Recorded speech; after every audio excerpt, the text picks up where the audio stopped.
tarde, bom dia, boa noite! Hola, que tal? Hola, que Sejam tal? mais uma vez bem-vindos Bem-vindos. Bem-vindos, colegas. ao Beyond the Cave. Maravilhoso, hein? Colegas é foda, né? O nível só vai rampando pra baixo. Mais uma noite especial, sensacional, convidada maravilhosa. Maravilhosa. Que veio Daquela conversar com a nossa famosa série, gente. Mulheres Incríveis. Minas Gente Fina. Meninas super poderosas. Mas antes de apresentá-la devidamente, temos algumas obrigaçõezinhas, meu querido. Caieira. @Beyond the Cave PDC. Já ouviu falar, não? PDC? PDC, cara. Vai lá, clica lá, segue. Tem um monte de corte legal. Gostou? Vocês vão se surpreender com a qualidade de conteúdo. Denão, nosso querido host lá, fazendo toda a magia, pirotecnia. Toda a Então, filosofia. assim, segue lá, dá um like. Você gostou, por favor, né? Os caras Dá ficam um precisando de joinha. like, velho. Ai, Tem base isso, né? compartilha. Compartilha, dá um joinha lá, custa. Não Dá uma moral pra nós lá. Dá uma velho. Spotify, YouTube, todo o rolê. Por favor, meus amigos, vão lá, que é muito importante para nós. E além do @Beyond the Cave PDC, você que gosta, vire um apoiador. Que tem diversas vantagens aí, por um valor módico. Quanto que é mesmo? Cara, é menos que o Star Par, né? Vintão. Menos que o quê? É o Star Par. Sabe? Sinceramente, É aquele maldito essa aplicativo que você sempre tem que atualizar na hora que você vai usar. Sabe qual que é? É isso. Parar na eu não rua. estava preparado para essa comparação, foi por isso que eu... Ganha uma dessas belas camisetas aqui, ó. Platones. Mostra o Platão, Denão. Aí, Platão, grande cara Platão. bom. Queremos você aqui, hein? Queremos. Vem. Aí. Cola aí. Tem mais de 40 camisetas diferentes, com frases, Tem. esses grandes Hayek. da escola. Ah, é que você tá chique hoje, né? Range. Mas, ó, mostra pra nossa Churchill. convidada pra ela avaliar a qualidade do tecido. Ó, não. O que você disse? Já ganha, né, Denão? Uma Eu Eu acho só- que seria... Quero, né? Eu acho que seria justo. E se quiser Você sabe que eu tentei comprar uma vez e não consegui? no site? É. É porque houve uma época que a gente era muito despreparado. Agora não, agora tá Então. tudo profissional. Então agora O a gente PV, pode. o PV, Não, essa PV aqui vai já é resolver minha, isso tá? pra nós. Obrigada. O cara que já abraça logo a... Tá O drama. profissionalizado, a gente melhorou. Depois que o Mudou. Denis chegou, a coisa Não, mudou tudo, arrumou. Além de ganhar camiseta, faz parte do nosso grupo de WhatsApp, faz pergunta para os convidados, assiste ao vivo. Muito obrigado quem tá ao vivo aí acompanhando Quem quiser pode vir aqui. a gente. Então vale a pena, né? Vintão por mês, fica a dica. Ou então vai no site beyondthecave.com.br, se não quiser virar apoiador, quiser comprar a camiseta, fique à vontade, tem lá todos os modelos à disposição, beyondthecave.com.br. BR, my friend. Isso aí. Quem temos aqui hoje? Bora Nossa pro que interessa! querida Vamos lá. Fernanda Cruz, psicóloga formada pelo Mackenzie, pós-graduada em psicanálise pela PUC, aqui em São Paulo, um monte de esquerdista lá, mas beleza. E com formação em psicanálise winnicottiana no IBPW, Instituto Brasileiro De psicanálise winnicottiana. Sim. Criadora da comunidade A Vida Acontecendo, que é voltada para tratar de temas de autoconhecimento por uma ótica fora do senso comum. Gosto muito desse final, porque é fora do senso comum, é muito legal. Então, muito obrigado por ter vindo. Obrigado, Fê. A gente está muito Bater feliz papo com aí. você aqui. Eu que tenho a agradecer. Muito obrigada a vocês Uma honra, por esse uma convite. É um prazer imenso estar aqui com vocês. que legal. Obrigada. Então, vamos começar. A Fê não colocou a principal nota biográfica aí, Pois que é é. membro da Sociedade da Lanterna. Verdade. Fato. Da Academia do Da Denão. Academia do Denão. E mãe de 2 bebês, né? Mãe. O que aconteceu? O que aconteceu? O volume. Ela tá falando Bom. baixo? Ah, Fala sou um eu? pouquinho mais. Aproxima só Pronto. isso. Aí. Que Melhorou? aí, Ótimo. tá lindo, tá lindo. Beleza. Então vamos. Inclusive, fala da Sociedade da Very, Lanterna. very beautiful. E, irmão, Fala pros caras o que é. cara, a Fê bom. frequenta desde o comecinho. É um espaço de história da filosofia, de frequentação da história da filosofia, virou uma comunidade mesmo, assim, virou uma sociedade. Hoje nós somos centenas e centenas de pessoas que se encontram quinzenalmente para ler os textos sobre história da filosofia, entender o que os filósofos disseram nos seus contextos, né, no seu momento histórico. Então é um espaço muito legal. A AD já é um clube de leitura, com curso de grego, já é um espaço de entretenimento intelectual. Academia. A academia. Então são esses dois espaços que meio que se complementam, assim, e a Fê tá sempre lá com a gente, né? Tô. Eu acho que Vale acaba muito a jogando pena. coisa pro seu espaço também, né? Muito, Assim, muito, acaba... assim, Dá enquanto... para aproveitar as coisas da filosofia para esse mundo da terapia, se eu posso dizer assim? Olha, não é para o mundo da terapia, quando a gente pensa no sentido de terapia para resolver problemas, mas o meu trabalho enquanto psicóloga é um trabalho de autoconhecimento. E o conhecimento, né, a gente está o tempo todo buscando, né, mudar para se conhecer, para melhorar, para se aperfeiçoar cada vez mais.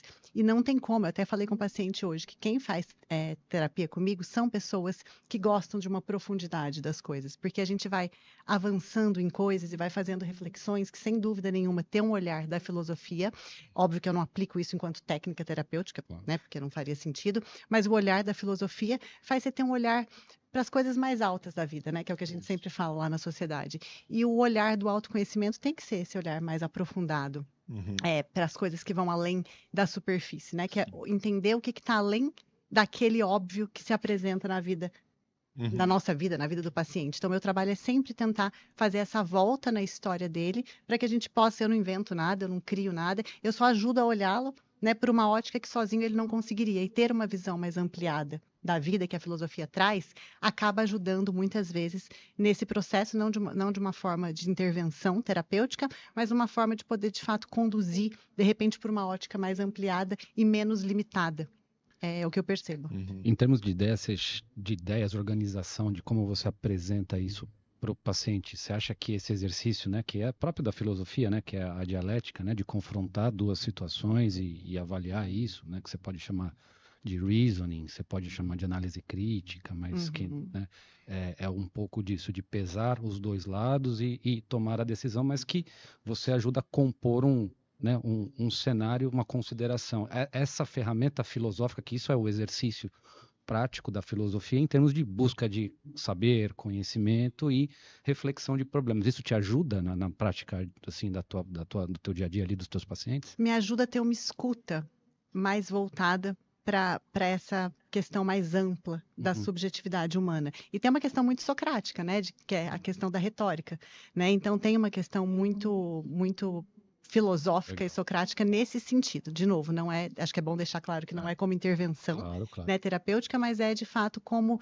um bate-bola que vai para além das questões óbvias que o olhar... sensibilidade filosófica, né? É uma sensibilidade para as coisas assim, que às vezes o paciente está me contando, sei lá, ele me vem com um diagnóstico de TDAH. Tá, esse diagnóstico ele já tem, né? A gente sabe que tem uma questão genética lá e tudo mais. Mas o que está para além dessa questão genética? Como que é o ambiente que essa pessoa tá inserida? Então, ter um olhar mais filosófico da vida, muitas vezes me ajuda a enxergar elementos ali. Então, de repente, ele me conta alguma coisa X, né, da mãe, do pai, do ambiente que ele vive. Ter um olhar um pouco mais apurado para algumas coisas mais altas, vamos dizer assim, me ajuda, às vezes, a perceber sutilezas que, de repente, eu falo, poxa, essa mãe, ela o tempo todo está impedindo o gesto, impedindo o gesto, impedindo o gesto. Esse cara precisa se ausentar um pouco para que ele possa existir naquele ambiente. Entende?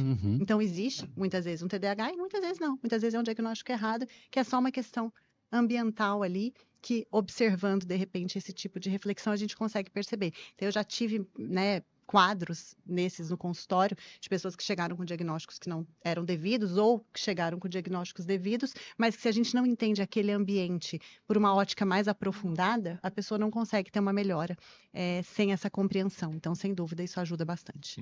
Você falou muito do conhece a ti mesmo aí, né? Nessa ideia de você conseguir saber quem você é para poder buscar uma vida boa. Então, vou passar para a parte do... A pergunta introdutória. Porque é muito individual, realmente. E existe um processo para chegar lá. O que é a vida boa? O que você entende por uma vida boa? Para mim, uma vida boa é uma vida ancorada na realidade. E eu te explico. Quando a gente tem uma vida ancorada na realidade, a gente dá o tamanho justo às coisas, no sentido do tamanho certo que as coisas têm. Então, vou te dar um exemplo, né, da minha vida, né, que ajuda a entender um pouco isso. Hoje eu sou mãe de 2 bebês. Eu tenho um filho de 2 anos e um de 8 meses. Ou seja, eu não tenho mais o tempo que eu tinha antes, né? Eu não tenho mais a liberdade, porque liberdade, na verdade, não é você ser livre, né? Mas é você realmente poder fazer aquilo que você escolhe fazer e não ser refém dos seus desejos. Mas eu não tenho mais uma autonomia como eu tinha antes. Não posso mais, né, fazer, escolho não fazer algumas coisas como eu fazia antes.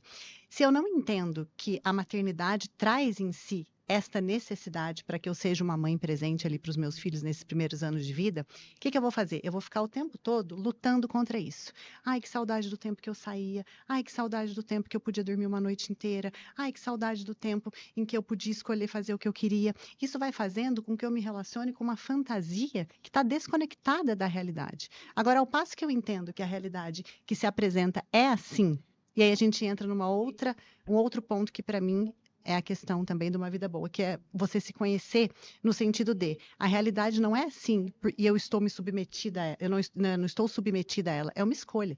Que eu poderia muito bem escolher uma babá para cuidar dos meus filhos de dia, uma babá para cuidar dos meus filhos à noite e ter uma vida como eu tinha antes. Mas eu escolho não ter isso por questões minhas. Então, isso vai ajudando a gente ter uma vida boa no sentido de estar mais feliz. Porque a hora que eu tô lá cansada, né, esgotada, com saudade, porque não é porque a gente escolhe uma coisa que a gente não sente muita falta do todo o resto que a gente está perdendo do outro lado. Mas isso ajuda a gente ficar mais ancorado e dar o tamanho justo às coisas que, assim, já isso vai passar, é uma escolha que eu tô fazendo, daqui a pouco eu vou poder voltar até a vida que eu tinha antes, dadas as devidas proporções, mas eu acho que isso te tira um pouco do mundo da fantasia, que é o que eu percebo que as pessoas, por falta de autoconhecimento e falta de conexão, de estar ancoradas na realidade, muitas vezes elas se perdem e ficam o tempo todo, se eu tivesse isso, se eu tivesse aquilo, se eu pudesse fazer aquilo, isso não pode ser uma vida boa. Então, para mim, o oposto disso é uma vida boa. Essa experiência própria, sua, num primeiro momento, ela te tirou um pouco desse eixo, assim, que hoje você fala sobre isso com muita confiança, com muita tranquilidade, né? Parece que o edifício ele já está muito bem estruturado, mas eu te conheci antes da maternidade, você tinha convicções diferentes. Quando virou mãe, assim, no primeiro momento você sentiu esse choque, essa passagem, não foi? Eu sinto até hoje, né? Sinto até hoje, e isso que eu falei aqui para vocês é um exercício diário. Para você pra também. Mim, né? Um exercício diário, porque tem dias que eu falo, meu Deus do céu, eu fiquei doente esses dias para trás. Eu falei, gente, eu não vou dar conta. Não... Eu fui para casa da minha sogra. Porque eu preciso, né? Porque nós dois ficamos doentes, eu e meu marido. Então a gente foi para alguém poder cuidar das crianças. E nessas horas, né? Ou quando você está muito estafada mesmo, porque imagina, eu gosto de estudar filosofia, eu gosto de ler, eu gosto de estar, né, conversando com pessoas que, né, que me trazem coisas legais. Hoje eu tenho muito pouco tempo. Principalmente para a questão dos relacionamentos, né? O estudar e o ler, a gente sempre arruma um tempinho. Mas tem horas que vem uma frustração, assim, poxa, ai que saco, eu só queria descer para a piscina e ler um livro, mas eu vou descer para a piscina e vou ficar dentro da água com meu filho falando mamãe 20 vezes. Né? Então, é claro que isso é frustrante, mas é aquilo, às vezes é uma escolha que você faz que é 51% versus 49%, é por 2% que você não escolhe o outro lado. É claro que passa a cabeça, né? Ah, eu queria sair mais, queria viver outras coisas, mas aí que você precisa se ancorar, né, na realidade e se apropriar de que, assim, eu escolhi. Né? E venho escolhendo. E tem mais uma camada de confusão aí também, que, por exemplo, é a dimensão profissional da mulher também, né? Porque a gente vê isso com as nossas... Nós dois somos médicos, né? E isso é um drama frequente, né? De, vou ter meu filho, vou parar a minha carreira, depois eu vou ter que me reinserir com todas essas atividades. Isso é um baita de um problema que te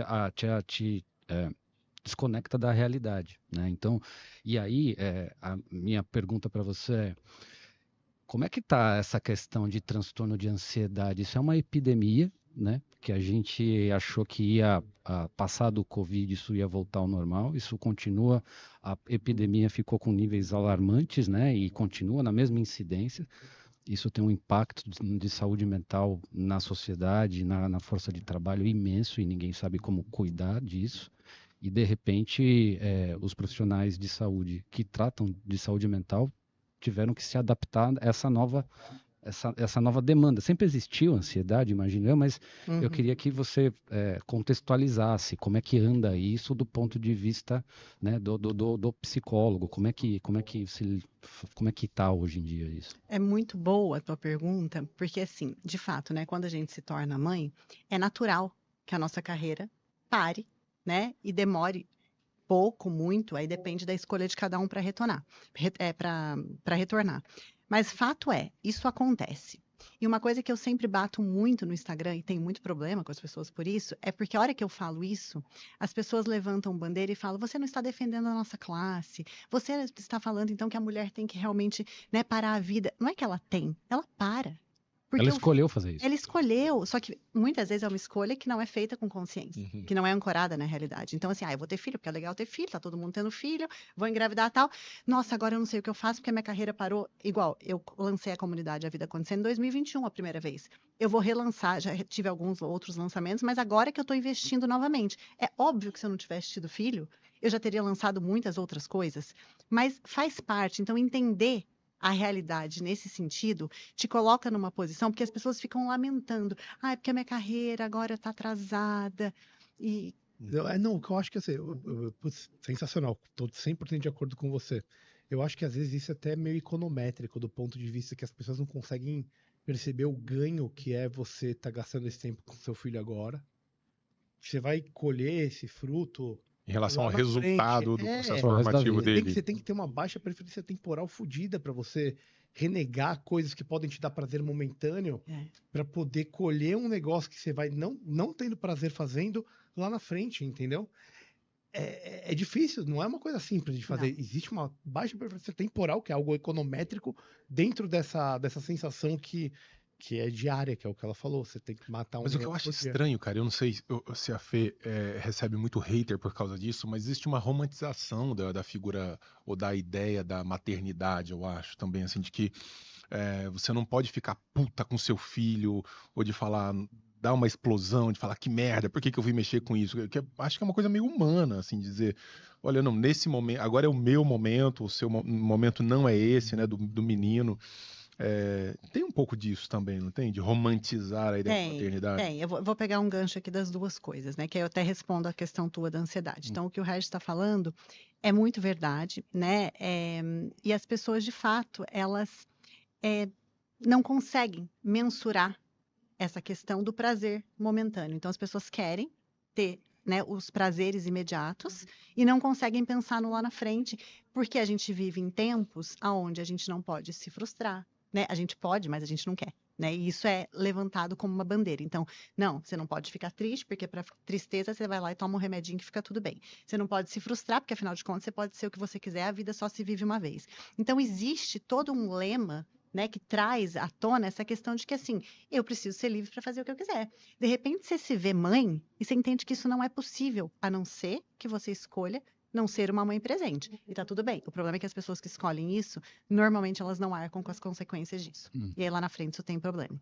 E aí entra nessa questão da ansiedade, porque se você não se conecta com a realidade do que você está vivendo agora e entende que isso é uma escolha, e isso é a realidade que se apresenta, você começa a ficar almejando uma possibilidade que não é possível naquele momento. E aí você começa a ficar muito ansioso, porque a ansiedade é querer uma coisa, né, um tempo que ainda não aconteceu e que muitas vezes não está na possibilidade de fato acontecer.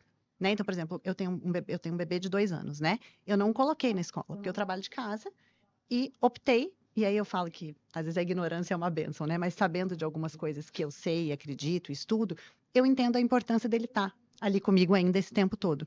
É fácil? Claro que não. Para mim seria muito mais fácil colocá-lo na escola, porque a hora que eu não estou trabalhando, eu estou ali, ou ele entra no quarto e eu ouço ele entrar. Hoje ele entrou numa consulta minha, eu esqueci de trancar a porta, ele entrou. Entrou lá na consulta, isso nunca tinha acontecido, foi a primeira vez. Então, assim, seria muito mais fácil, porque se ele estivesse fora de casa, eu poderia atender e depois fazer as minhas coisas. Ter o seu Mas tempo. ele estando em casa, eu não tenho meu tempo. E eu preciso me lembrar o tempo todo que isso é uma escolha. Porque eu poderia colocá-lo na escola. Só que as pessoas, por não fazerem essas reflexões, acabam ficando ansiosas. Porque elas ficam almejando uma coisa que elas não podem ter naquele momento. O que elas esquecem é que elas estão escolhendo aquilo. Você pode ter. Uma vez eu falei para uma pessoa assim: putz, eu não aguento mais acordar à noite. A pessoa falou: mas você não precisa acordar à noite. Eu falei: como não? Você pode deixar seu filho chorando. Você pode contratar uma babá para cuidar dele. Eu falei: cara, é verdade. Né? O que não significa que eu gosto. O que eu mais sinto falta é dormir uma noite inteira. Então, eu acho que isso traz uma ansiedade muito grande, não só na maternidade, mas na vida como um todo, porque as pessoas estão o tempo todo, primeiro, no meu ponto de vista, desconectadas de quem elas são. As pessoas não sabem quem elas são, porque elas não param para investigar isso, porque dá trabalho. As pessoas estão fora. Hoje um paciente falou para mim assim na sessão, ele falou, olha, eu tô a fim de voltar pro Tinder, mas eu fico pensando o quanto o presencial na balada não é mais verdadeiro. E eu estava refletindo com ele o quanto o presencial na balada não é mais verdadeiro, porque as pessoas estão presentes, mas elas não estão presentes. Então as pessoas estão ali presentes tudo bem, balada já é menos assim, mas até num bar eu ainda penso, na minha época a gente mandava correr elegante, mandava no guardanapo, né? Então hoje em dia a gente está ali, mas está todo mundo no telefone e tal, então ninguém está presente. Interagindo ali. Ninguém está interagindo. Eu, às vezes, quando eu vou num restaurante e o cardápio é online, eu fico assim, putz, meu, que chato. Dá raiva também. Dá uma raiva, porque eu falo, será que vão olhar? Não que eu me importe tanto, mas eu falo, vão achar que eu sou aquele casal que não conversa, né? Porque tá cada um no telefone e a gente tá só olhando o cardápio. Esperando né? ter uma foto nossa, os dois olhando o celular. Então, acho que tem isso da ansiedade. E aí, voltando à tua pergunta, acho sim que existe, acho que tem dois polos na internet. Tem as pessoas que romantizam muito, né, no sentido de que a maternidade é maravilhosa, e pela minha experiência, são as pessoas que mais sofrem, porque a hora que elas encaram, elas percebem que não é assim. E tem um lado das pessoas que vão para o lado oposto, que é, eu amo meu filho, mas eu odeio a maternidade. Isso para mim é uma insanidade. Isso para mim é uma incoerência que não tem o menor sentido. Porque uma coisa é, tem dias que a gente não dá conta, assim, que a gente fala, putz, eu não quero estar aqui. Eu pego e falo pro Gustavo, Tó, agora cuida. Então, é importante a gente reconhecer isso, mas o problema é o que você faz com isso. Então, a hora que eu tô me sentindo nervosa, eu pego e peço pro meu marido cuidar. Mas eu não estresso com meu filho. Óbvio que já tive um ou outro estresse, mas isso eu me controlo, porque isso é uma cadeia que não tem fim. Aí depois as mães chegam e falam, olha, porque meu filho de 2 anos tá vivendo o terrible two. Eu tenho um filho de 2 anos e 2 meses em casa. É um momento difícil, porque as emoções estão ali, né? O cérebro não está amadurecido. Vai passar, velho. Mas o jeito que você conduz faz diferença. Então, assim, meu filho nunca fez. Nunca se jogou no chão. Hoje ele jogou um negócio e quebrou. Eu falei, filho, você quebrou? Agora você vai ficar sem, né? Porque quando a gente joga uma coisa no chão e quebra, a gente fica sem. Ai, mamãe, que triste. Eu falei, é triste. É assim que as coisas são na vida. Triste, você não sabe que você é brasileiro ainda. Você não sabe você descobrir sua nacionalidade, onde você nasceu. Você não viu nada. Calma, segura. Vai piorar muito. Vou começar a saber as histórias do extremo ocidente. Te contar quem é seu presidente. Deixa eu perguntar uma coisa, Fê. Você fez a psicanálise winnicottiana. Quais são as principais diferenças em relação às ideias de Freud? Né, já que a gente está falando estritamente de psicanálise, não partindo para outros braços da psicoterapia.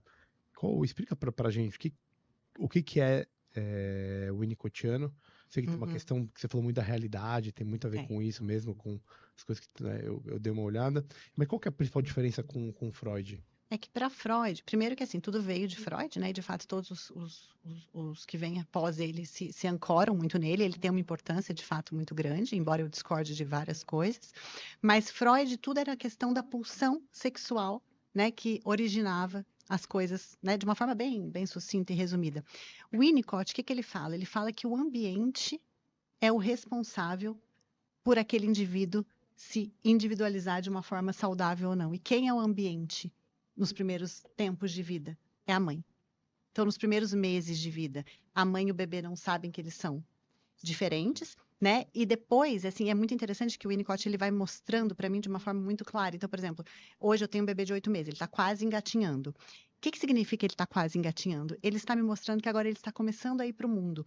Isso me mostra que ele já consegue suportar ficar umas horinhas mais longe, né? Ficar um pouquinho mais tempo longe de mim, porque ele já está começando a entender que existe um mundo, mas ainda muito pouco, porque o Winnicott, né, diz que antes do aparelho psíquico estar formado, que é principalmente também quando não tem a instauração da linguagem, tudo é experiência, tudo é vivido. Então, uma criança, por exemplo, que chora e a mãe não vai, o que ela pode viver nesse momento do choro? Pode viver uma angústia muito grande, né? um medo que ela não vai saber nomear, mas pode viver sensações muito difíceis, que como ela não sabe nomear, porque ela ainda não tem linguagem, aquilo fica registrado no campo da experiência.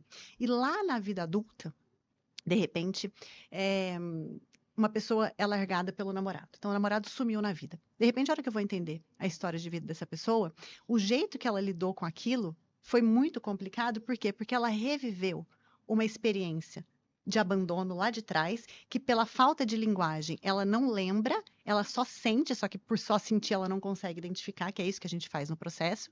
E a hora que ela revive alguma coisa aqui agora, eu sempre dou o exemplo assim, imagina que você tem uma caixinha com várias coisas que você viveu na infância. E aí você vai vivendo várias situações do dia de hoje, né, na tua vida adulta. Essas coisas que você vive hoje se reconectam com experiências que você viveu lá atrás, só que você não sabe, porque você só as sentiu. E a hora que você está vivendo, então, por exemplo, uma paciente minha tem muito medo de perda, porque a mãe dela sempre foi uma mãe muito ausente, então ela tem muito medo ela sempre se sente muito sozinha, porque a mãe não esteve lá nos momentos que ela precisou. Ela, por exemplo, toda vez que alguém viaja de avião, ela acha que o avião vai cair. Então não é sobre o avião cair, é sobre ela ter deslocado para o avião o medo da perda. Então, assim, sempre que alguém, por exemplo, fala para ela, o marido dela fala, olha, ai, eu te amo tanto, olha, obrigada por tudo. Ela fica assim, ai, meu Deus, será que é porque ele vai viajar amanhã e vai sofrer um acidente? Tá se despedindo?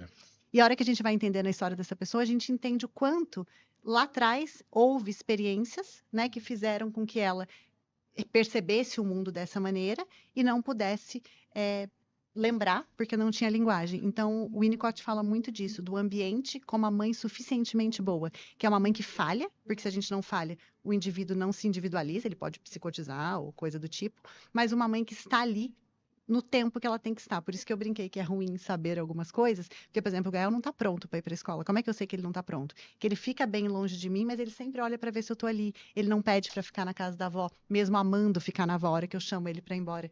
Ele fala que quer ir junto. Então, ele está me contando que ele ainda não está pronto para ficar horas longe de mim. Então, é isso que é importante e é esse trabalho que, na análise, a gente vai fazendo e vai... Então, eu não invento nada, eu não descubro nada, eu só vou voltando na história da pessoa e vou entendendo como foi. E aí eu vou dando luz às coisas que sozinha ela não sabe ver. Então, a diferença é que as coisas não são só pulsão sexual, muito pelo contrário. É como se fosse uma brasa no subconsciente ali, essa reminiscência que você, consciente ou inconsciente, apagou da memória, e que quando você tem uma sensação, uma experiência, aquilo revive e te traz à tua consciência e você começa a se comportar automaticamente em relação àquele sentimento que estava ali meio que sem perceber no teu consciente. Reagindo àquilo e não necessariamente porque ficou no inconsciente, no sentido de recalque, como Freud diria. Freud fala, né? Mas, às vezes, porque não pôde ser lembrado justamente porque não havia linguagem. Então, por exemplo, uma paciente minha, o pai separou da mãe quando ela tinha 8 meses. Você pensa, poxa, 8 meses, tal.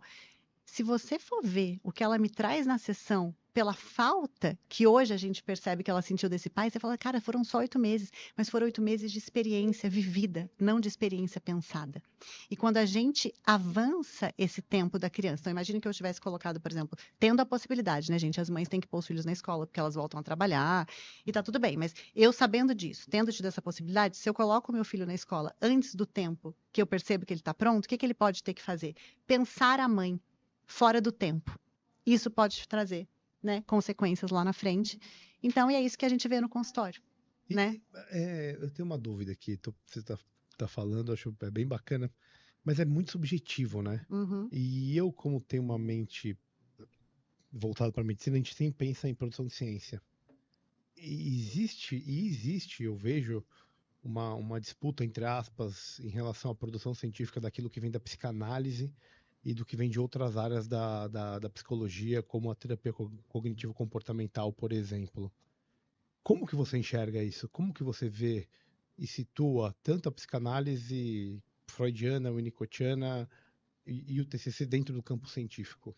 Isso só para ficar no campo da psicanálise moderna, né? Que é, como estou considerando Freud como pai aí, né? Mas você tem toda uma tradição, né? A gente teve um papo muito bom sobre isso no encontro presencial da SDL, né?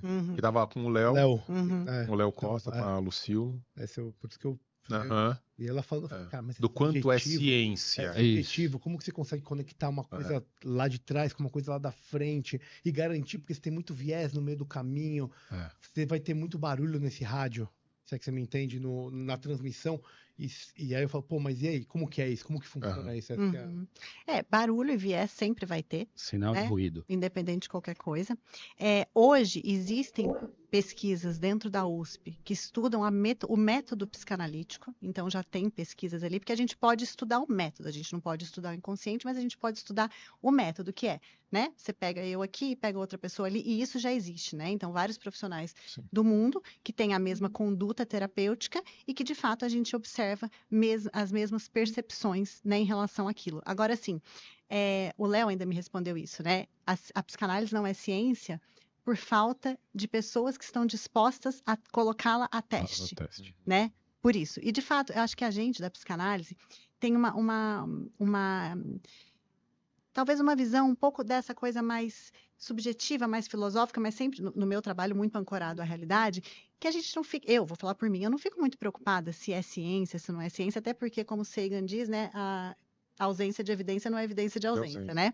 Mas eu não me preocupo muito, mas eu vejo que existe essa briga, principalmente na internet. Porque isso não é baseado em evidência, porque isso não sei o quê. Tá tudo bem, gente, cada um faz o que acha que faz sentido. E assim, óbvio, não sou eu fazendo um trabalho e vou dizer que isso funciona. Mas existem várias pessoas que fazem o mesmo trabalho e a gente consegue comparar resultados e ver que isso existe. Não é comprovado, talvez por falta de testagem, né? Mas eu não consigo, sendo analisanda de psicanálise winnicottiana e sendo analista, eu não consigo te falar assim, não, cara, isso não eu vejo ali na prática, eu vejo, não é provado? É uma terapia de longo termo, assim, não tem tempo, não tem fim? Não. É mesmo? Não tem, e aí eu acho que isso conecta muito com as questões da filosofia, né, nesse sentido, porque assim, pensa, o autoconhecimento não tem fim, por quê? Porque a gente está sempre mudando. Sim. Né? É muito uma questão aristotélica aí, né? A gente está sempre mudando, buscando o quê? O aperfeiçoamento. Sim. A gente quer sempre se tornar melhor. Do ponto de vista de conteúdo. Do ponto de vista de tudo, assim, você quer natureza. Você quer se tornar melhor para viver melhor. Eu acho que você, como personalidade, você não está mudando. Você tem essa personalidade e você adquire conteúdo, você melhora do ponto de vista de absorver outros skills. Mas você não muda quem você é em si. A sua essência não, mas você muda como você está no mundo por meio do conhecimento daquilo que você tem sobre si. Isso, sim. Né? E o autoconhecimento é isso, é você o tempo todo. Então, assim, a Fernanda que fez a live com o Denis a primeira vez era uma Fernanda que não queria ser mãe. Hoje eu sou uma Fernanda que falo de maternidade o tempo todo. A minha essência está ali, mas eu mudei. Isso é genial. Né? E como que eu não vou olhar para isto que eu mudei? Ou eu mudei porque eu descobri coisas também na análise que me fizeram enxergar coisas que eu achava que eu não queria ser mãe. Mas isso é papo para outra história. Né? Então, assim, o autoconhecimento, do meu ponto de vista, ele de fato não tem fim. Né? Porque a gente está sempre mudando, e aí com essas novas mudanças, a gente tem que estar revisitando o tempo todo quem somos. Então, o processo de análise, eu sempre falo isso para meus pacientes, você não está comigo porque você precisa de mim. Você está comigo porque você entende que juntos a gente consegue olhar para coisas que sozinho você não consegue. Então, eu nunca vou deixar de dizer algo que eu possa ajudá-lo a ter um insight, eu nunca vou ficar... Porque ele está comigo porque ele entende que ele precisa se conhecer, que ele quer se conhecer, que eu estou ali para ajudá-lo. Então, eu não trato um sintoma, eu trato a causa. E a causa, eu sempre dou um exemplo para os meus pacientes, sabe aquela matriosca? Aquela bonequinha? Então, o paciente chega na terapia, ele está ali na camada de fora, ou pensando numa cebola, na camada de fora ali. A hora que ele começa a me contar a vida dele, começa a descascar. E eu tô sempre tentando ver o que está numa camada anterior. Só que tem coisas que o paciente não está pronto. Então, por exemplo, tem pacientes, já tive casos, né, de um paciente que ficou comigo anos, e a gente não conseguia adentrar. Por quê? Porque o que ele precisava era criar vínculo comigo, porque ele não tinha histórico de vínculo nenhum na vida, e essa era a queixa. Ele precisava se sentir seguro num vínculo com alguém. Então, o meu papel era estar ali para que ele criasse um vínculo. Então, a gente não conseguiu aprofundar. E tem pacientes que a gente aprofunda demais. Então, a gente vai tirando até a gente chegar na bonequinha ali pequenininha, que é justamente a essência de quem se é. A hora que você chega nessa essência, você consegue ser aquilo o tempo todo? Claro que não. Só que quanto mais você fala sobre aquilo, mais você percebe quando aquilo acontece e por meio da consciência você vai conseguindo. Puta, eu tô me sentindo meio irritada. Ah, mas eu já entendi. Por que será que essa irritação está acontecendo nessa situação? Eu deixo de ficar irritada? Não. Mas ter consciência do porquê eu estou faz com que eu consiga sair daquela situação. A gente está falando de racionalização de leitura da realidade? Quer dizer, tem a ver com isso? De racionalizar essa leitura? Depois que você entende o que está no sentimento. Depois que você adentra o que é real, enquanto essência. Então, assim, se a gente fica só no pensamento, A gente não consegue adentrar o que é verdadeiro. Então, meu pai separou da minha mãe e aí eu entendi que eu passei a vida sem ele e que tá tudo bem. A hora que o paciente vai me contando a história dele, de repente ele fala que ele não quer ter filho. Aí, de repente, você descobre que ele não quer ter filho porque ele ouviu a vida inteira a mãe dele falando que o filho acabou com a vida. Porque o pai largou da mãe e deixou a mãe lá sozinha com o filho. Então, não adianta eu contar isso para ele. Primeiro, ele precisa me trazendo elementos e ele vai tendo insights de que ele percebe. Emocionais. A hora que ele percebe, a gente racionaliza, porque é o nosso meio de entendimento, e aí, por meio desse entendimento que passou por um campo da racionalidade, ele consegue identificar quando aquele sentimento acontece. Mas a gente precisa acessar o que está ali, o que está no coração. Depois a gente racionaliza. Aí, pai, queremos você aqui, então, pai. Pai, mãe, queremos vocês aqui explicando o fato de eu não querer ter filho. Isso é muito bom a gente colocar isso aqui. Troca cachorro para um bebê. É isso daí. Colocar aqui para as pessoas. Vamos conversar a respeito. Falta o cachorro por um bebê? Legal, ia ser bacana, velho. Cara, mas a você fala vantagem do cachorro é que ele nunca vai virar um pagodeiro, por exemplo. Nunca vai virar um E você funkeiro. põe no quarto com a ração e a água, ele fica. E você não fica com culpa disso. Cara, você falou de racionalizar, mas tem esse racionalizar que vocês falaram, que é racionalizar vem de ratio, né? Que é o cômputo, né? Mas o ratio também é proporção. E aí eu acho que é tudo que vocês estão falando, né? Então, dar a devida proporção, então usar a racionalidade para dar a proporção às coisas. Então, nesse sentido, é uma atividade estritamente racional. Irracional? Racional, porque é nesse sentido de você pegar um fenômeno e dar a importância, ou como a Fê falou desse arraigamento na realidade, faz parte de você dar a proporção e o valor disso e não ter o servo-arbítrio no lugar do livre-arbítrio, né? O servo-arbítrio é você ficar reclamando, ressentido, fazendo, né? O mundo começa a pesar nas suas costas e você ter o livre-arbítrio é você escolher aquela atividade. E isso vai destravar no seu consciente potencialidades, que nem uma árvore. Né? A Fê não sabia como era Fê, mas mãe, na versão mãe. Era uma potencialidade que já estava nela. Mas se ela não vivesse isso na realidade, ela é uma potencialidade que ficaria ali e não seria desenvolvida, seria uma outra Fernanda, uma outra prioridade, né? A inserção na internet seria completamente diferente, e isso está na matriz. Provavelmente mais incompleta. Do ponto de vista de evolução da espécie humana, não há dúvida, né? Não há dúvida. Você passou uns perrengues lá no Canadá, né? Isso também mudou, assim, o seu modo de enfrentar os problemas que você ouve, vamos dizer, na sua prática, não? Conta pra galera, né? Eles não estão sabendo qual o que a gente tá falando. O problema no Canadá, assim, passou frio pra caralho, roubada não foi. Esse foi o problema. Roubada não foi. Sequestrada não foi. Não, é que eu e meu marido fomos morar no Canadá, né? Para ele fazer uma casal hétero, isso é um problema no Canadá. É verdade, eu não queria entrar nisso, mas... Isso é um problema. Você tinha que ter ido com a Ju. Então, nós fomos para lá, para ele fazer uma pós-graduação. Eu fiz também uma formação lá, que não tem a ver com a minha área especificamente, né? Foi no Institute for Integrative Nutrition, que é uma outra formação. E aí lá, quando eu fui, eu era outra pessoa.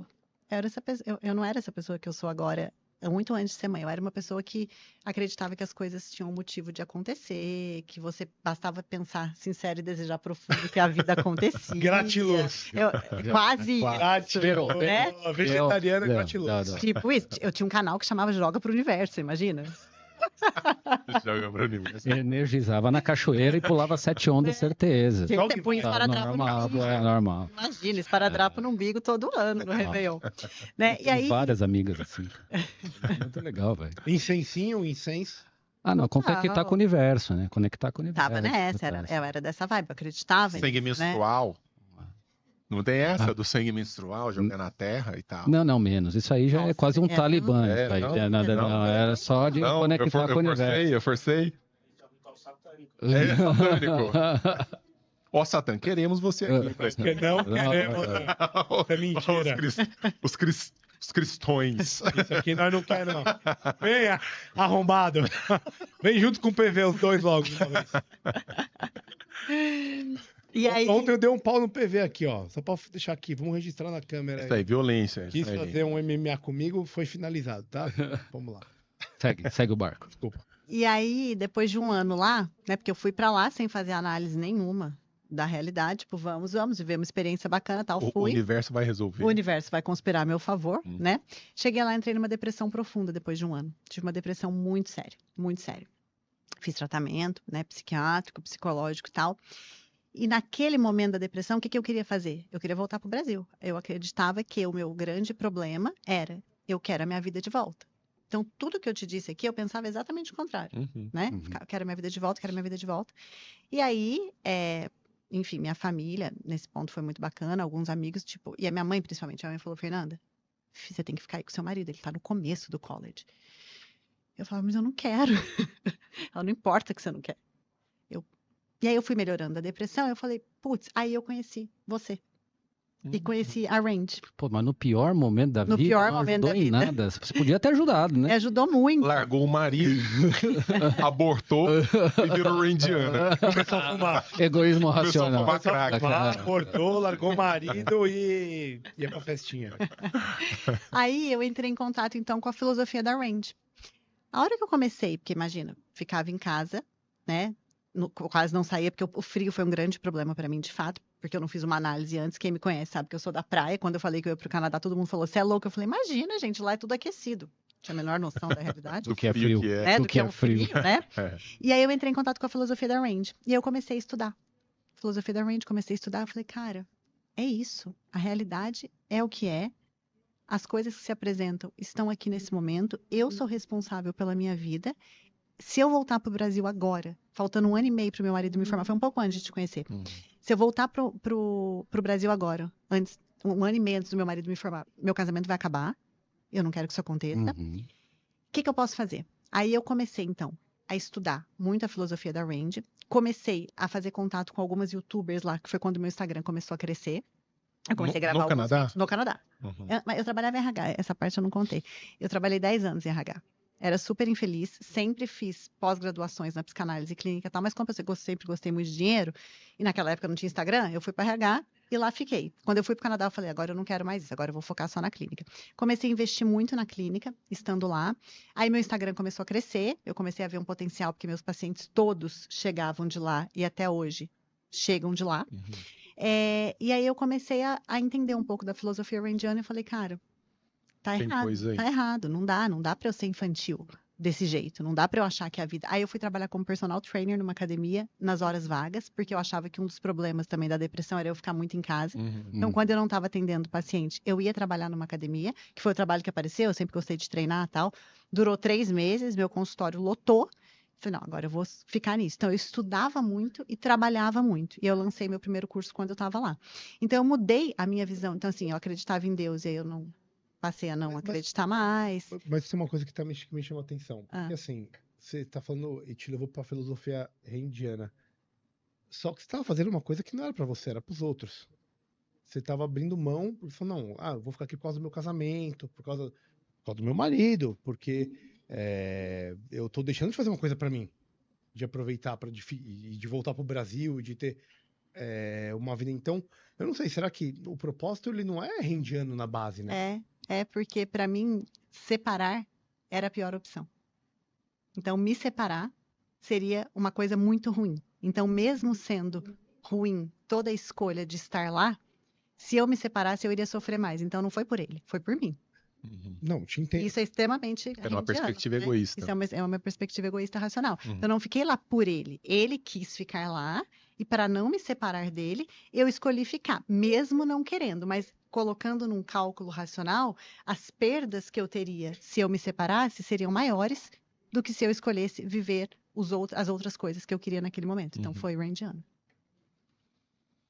Fazo eu discordo, assim, eu entendo. Você discorda? Não, acho que é legal. Não, você porque eu discorda acho por quê? que assim, o propósito do seu próprio, assim, quando você vai colocar numa balança, se é um casal, o seu marido também deve ter olhado e É porque ele obriga a esposa a se submeter. Ele acha Isso, vou resumir. Ele acha que isso não é egoísmo racional, ele acha que isso é amor, é porque ele é fofo.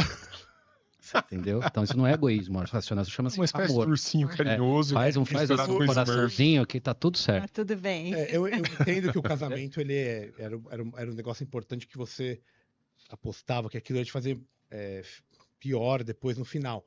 Mas você não tinha como ter essa certeza no momento. Então, naquele momento que você tomou a ação, no momento que você tomou a ação, tô falando que, no futuro, se aquilo... Naquele momento, você não estava pensando diretamente naquilo que ia te fazer melhor naquele momento. É só isso que eu tô falando. Por isso que a base da construção, você pode... Porque aí tudo pode virar... não, porque eu fiz porque era melhor para mim ficar solteiro. Você pode pegar qualquer exemplo de qualquer coisa e jogar nisso. Falar, não, porque eu achava que para mim era melhor fazer isso e justificar algo que você não fez porque para você era melhor naquele momento. Mas na hora da tomada de ação, não foi por você. É por isso que para mim não completa o Rendiano. Tá, mas tem uma parte que eu não contei, talvez aí te responda. Em todos os momentos que eu escolhi ficar, é porque pensar em voltar, apesar de querer muito, ainda era pior do que ficar lá. Até que chegou um momento, isso foi em fevereiro de 2019. Chegou em maio de 2020, eu falei para ele assim, Gustavo, eu não aguento mais. No final do outono, eu volto pro Brasil, eu não passo mais o inverno aqui. Então, assim, e aí, por isso que eu te digo. E aí, já pensou se você pega a pandemia lá? A gente falava, a gente fazia live, eu tava muito, limite já. Eu falei pra ele falou assim, tá bom. Na pandemia você tava aqui. Na pandemia durante Eu voltei no final de 2020, eu passei um tempo bom da pandemia lá. Puta merda, hein? E aí ele falou, e aí pensa, a gente em casa, e assim, não era oba-oba igual era no Brasil, lá não tinha uma alma viva na rua, era só neve, só neve. E aí ele falou assim, tá bom, então você volta. E eu falei, eu vou continuar lutando enquanto eu estiver aqui, eu vou continuar lutando para que fique tudo bem, mas eu não aguento mais. Então, no momento que eu não aguentei mais, eu coloquei um limite. Então, por isso que para mim, eu sempre estive orientada no que fazia sentido para mim. Então, enquanto eu aguentava, eu fiquei. Quando eu vi que eu não ia aguentar mais, eu coloquei um limite. Então, para mim, a minha perspectiva do meu autointeresse sempre estava ali. Você sabe que eu, assim, tanto na filosofia, quanto na psicanálise e em diversas outras áreas do conhecimento, a gente vai ter que começar a olhar mais, Fê, para tal da neuroplasticidade, funcionamento do cérebro. Assim, existe muito de biológico nisso tudo.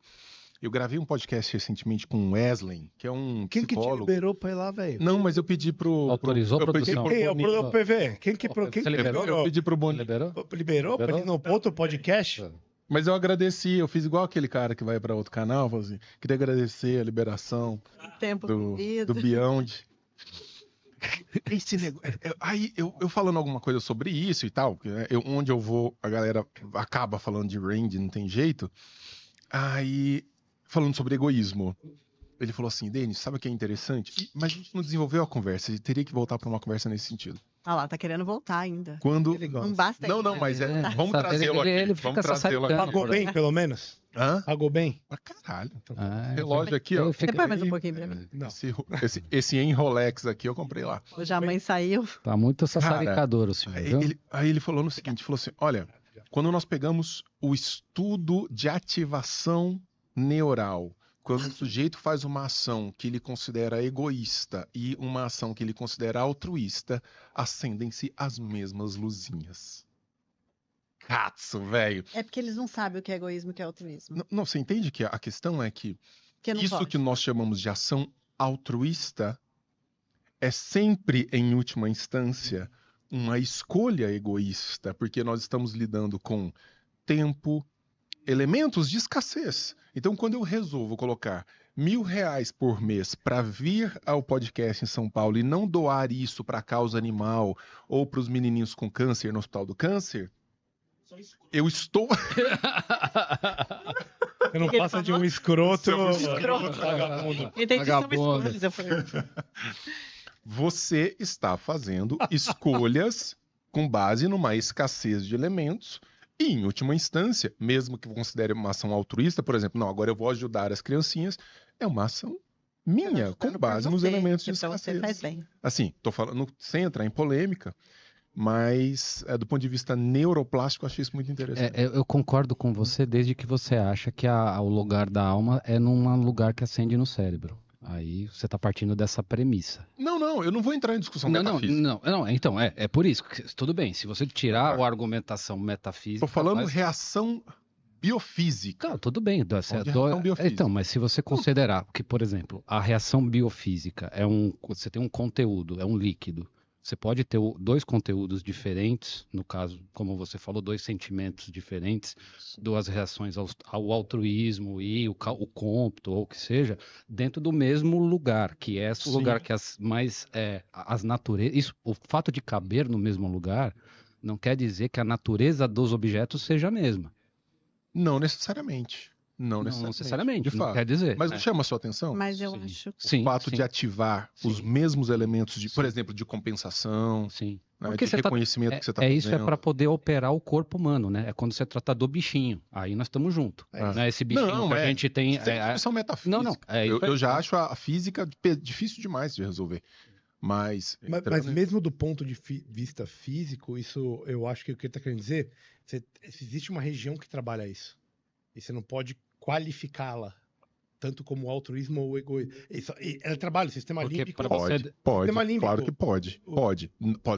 Talvez não deva, com base em outros experimentos que podem trazer outros resultados. Claro que não pode. Mas pode. Não é que não pode. E de repente até mas hoje você não tem uma ligação direta disso com produção de que isso seja isso mesmo. Não, mas vai ser muito interessante ver esse avanço. Isso é legal, concordo. Eu tô dentro. Por exemplo, pessoas que, em função dos vocês chamam de trauma isso, por exemplo, que aconteceu na infância? Eu não sei como é que a terminologia. Tem coisas que são traumas, embora trauma seja usado de uma forma muito popular para coisas que eventualmente não são. Né? Esse treco que a pessoa sofreu lá atrás, esse trem que a pessoa sofreu lá atrás, que faz com que ela, por exemplo, adira a pautas esquerdistas progressistas. Trauma craneoencefálico. Tem psiquiatra trabalhando nesse sentido, dizendo o seguinte: há certas determinações biológicas. Você vê como é um problema? Que vão dizer assim: não adianta você chegar nesse cara, explicar pra ele racionalmente que essa pauta é uma merda, porque existe nele já uma carga psíquica funcional que vai levá-lo pra esse caminho. Não, é muito interessante, cara. É muito interessante. Eu vou te falar do ponto de vista médico, tá? Isso não é zoeira, tá? Existe, quando você vai analisar as personalidades de psicopatas famosos e tal, quando você Lula, psicopatas Glaze todos Hoffman, Glaze, Carla Zambelli. Quando você vai analisar eles, a área que eles ativam quando vão conversar, de falar de alguma coisa que deveria despertar o altruísmo e tal, não é essa área que você estava falando, não é essa que ativa, é a área da fala. Então, o cara, ele sabe que você está sentindo aquilo e ele calcula, que foi um pouco do que a Fê falou, primeiro no coração, depois na cabeça. O psicopata, ele só usa a cabeça, mas ele usa essa inteligência do corpo para poder... Para verbalizar. E o que eu ia falar, que é o mais interessante, isso tem estudos falando que isso é uma predição, tem uma determinação, mas violências domésticas, quando crianças, traumas na cabeça, pessoas que tiveram esse tipo, está bem caracterizado, que aumentam a chance de você desenvolver psicopatia, no sentido de você ter um dano estrutural funcional no cérebro que leva a um comportamento psicopático. Reinaldo Azevedo. Votar no 13, por exemplo. Reinaldo Azevedo. Ele quer ser preso, né? Ele quer ser preso. Mas tô errado? Não, esse caso é verdade, né? Não teve uma cirurgia? Teve, uma remoção. Não é verdade? Tô errado? Não conheço o caso, velho, mas teve. Não, você vai ser preso junto. Você conhece, sim. Não me fode agora. Você vai. Quer que eu vá pra luta, vem comigo também, irmão. Não vem com essa porra, não. Que você sabe. Tiraram um teco de massa encefálica, provavelmente. E o cara deixou.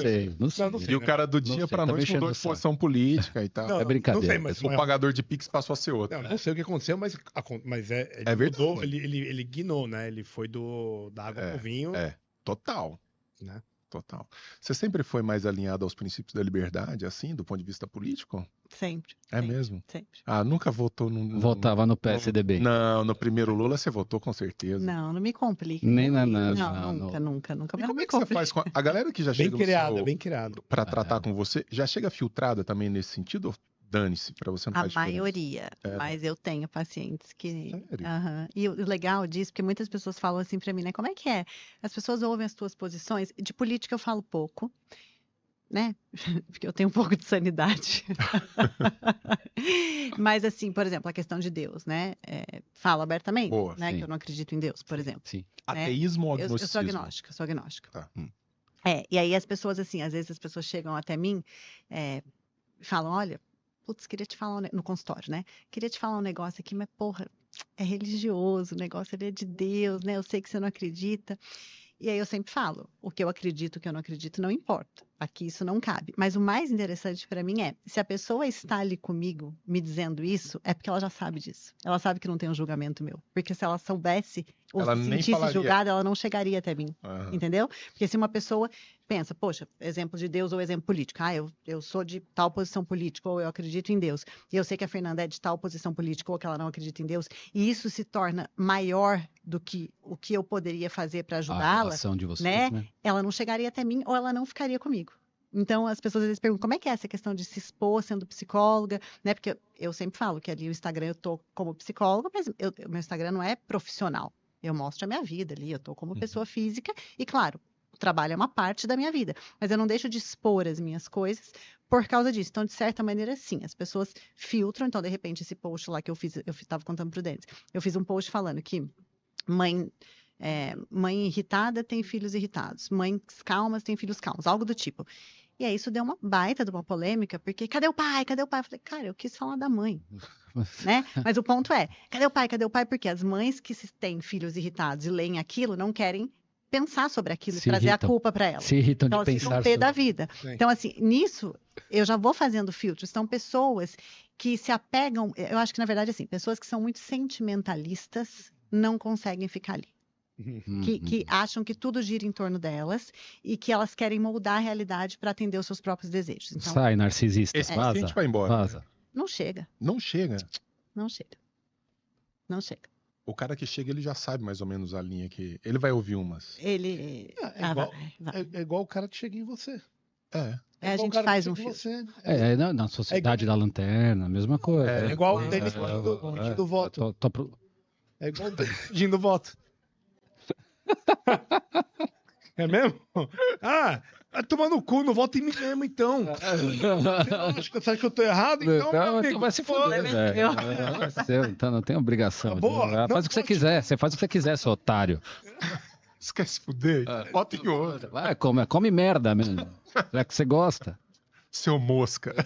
É porque assim, né? Uma coisa é você ter opiniões que divergem, crenças, né? Outra coisa é você ter um olhar para o mundo que é muito diferente. Que é isso? Então, se você acha que o mundo gira em torno do seu umbigo e que tudo acontece por causa de você e que você pode moldar a realidade para atender os seus sentimentos, essas pessoas não chegam. Diferente de uma pessoa que acredita em Deus. Acho que todos os meus pacientes acreditam em Deus. Eu devo ter um ou dois que não. E isso não faz Ô, diferença. Fê, eu não conseguiria Graças a Deus. buscar terapia. Graças a Graças Deus. ao Senhor. Eu não conseguiria fazer terapia com uma pessoa de estatura intelectual que eu não respeite. Eu tô errado? Não, tá certíssimo. Eu tô errado? Não, eu digo o seguinte. Não, Não, cara. Não, tem... pera. Ó, porque isso tem consequências. Tem um ponto. Desenvolvo.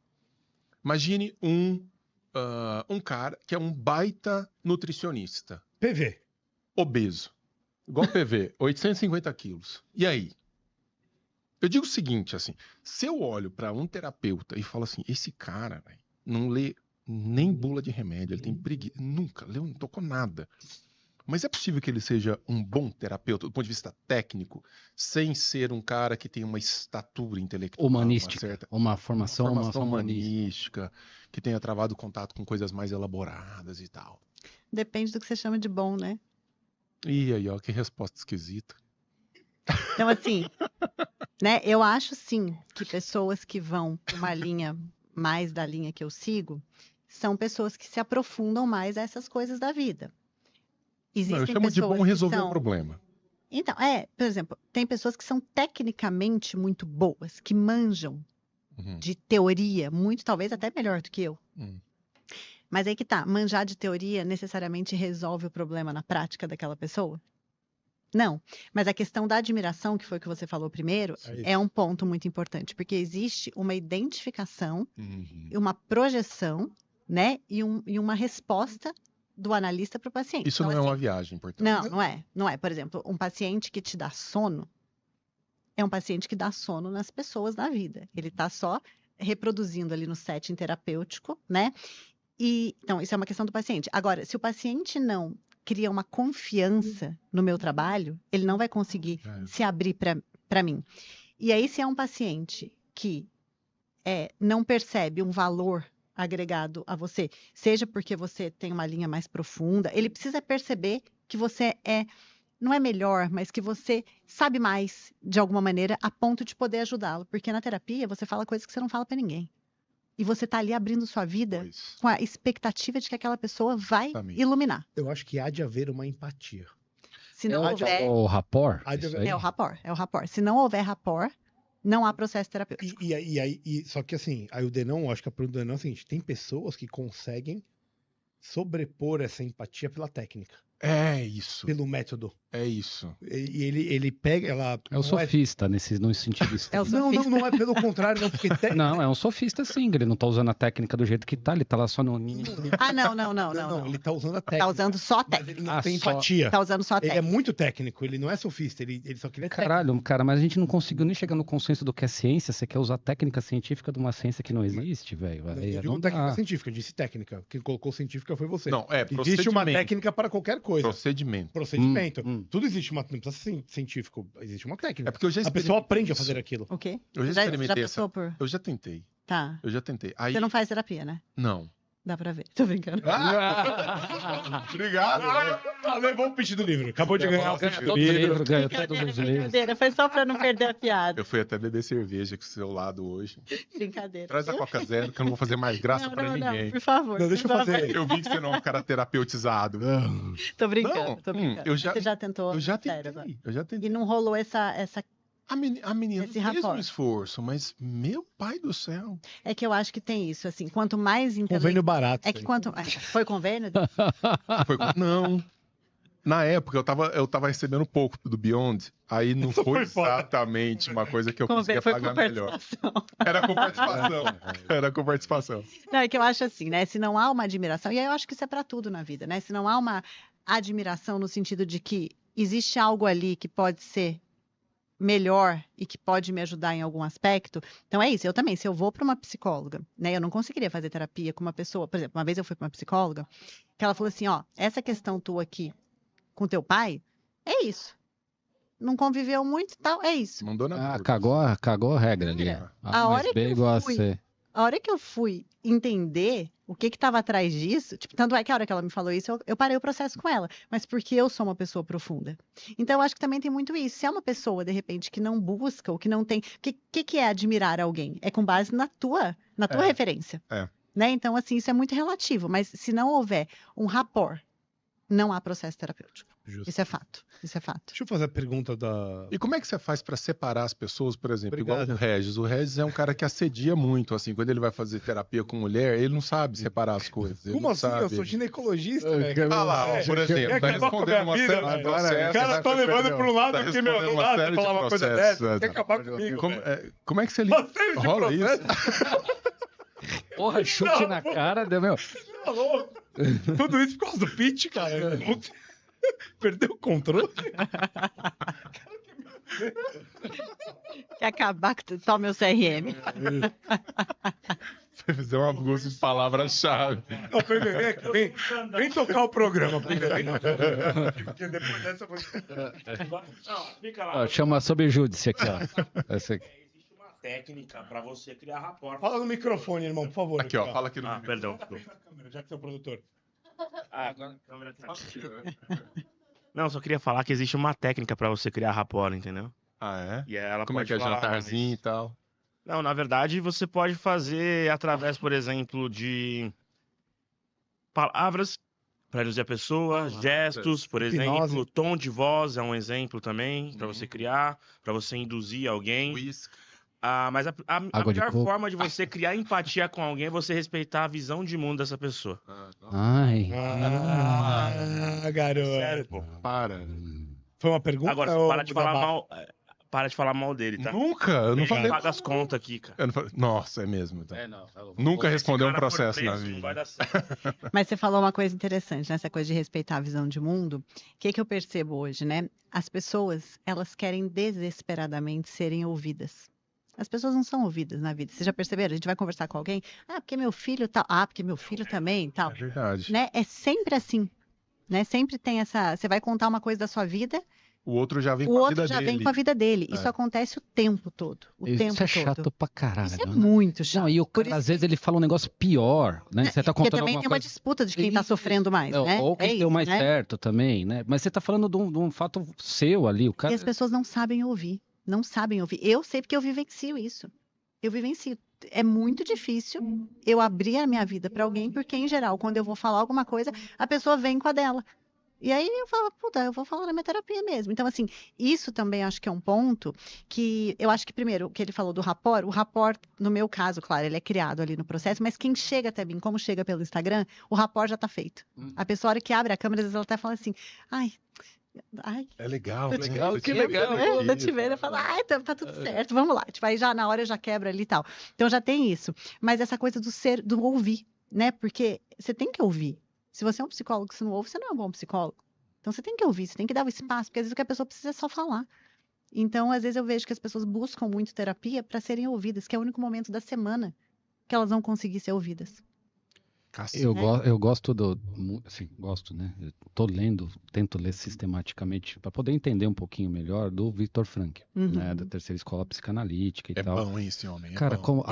Cara, tem um livro de conferências, velho, que é de você ler, cara. Aquilo ali, ele vai juntando várias ideias e os caras reuniram num livro de várias conferências. Um negócio espetacular.